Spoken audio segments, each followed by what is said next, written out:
Hi ma'am, pwede po ba kayo ma-interview? Yes po. Ano pong ano nyo ma'am? Bet nyo, police, seaman, fireman, police. piloto, Siguro police. chef, Kasi na-attract ako sa uniform ito. police. Ganun po ba ma'am? Ganito lang po ma'am, may isa pa question. Totoo bang manloloko ang seaman ma'am? Hindi ko alam kasi hindi ko na na-try yung seaman. Ganun ba? Hindi pa ka na false Wala. seaman, ganun. May nakikilala ako pero... Yes po. Yung, ano po yung, yung seaman po ba manloloko? O, Sa tingin Kasi niyo? I have family friends and even yung brother ko ay sa seaman. It depends siguro, pero sa mga group of friends ko, yung family friends, hindi naman sila manloloko. Yung mga kakilala. Depende po sa tao? Yes, kumbaga? depende sa tao. Okay. It's a situation. Pero those people na kakilala ko, hindi naman sila manloloko. Ganun. Mhm.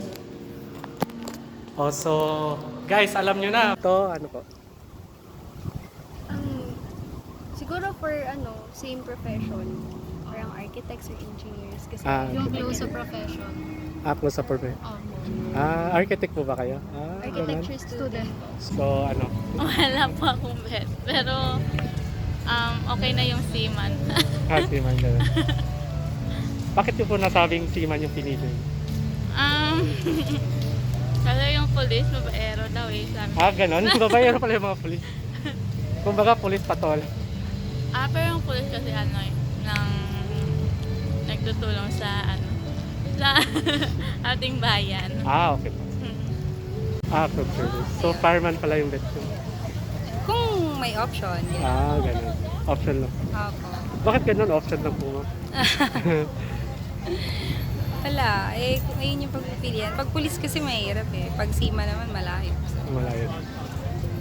love language, act of service. Ganun. So, may isang tanong pa ako. Tas, Yung seaman po ba manloloko?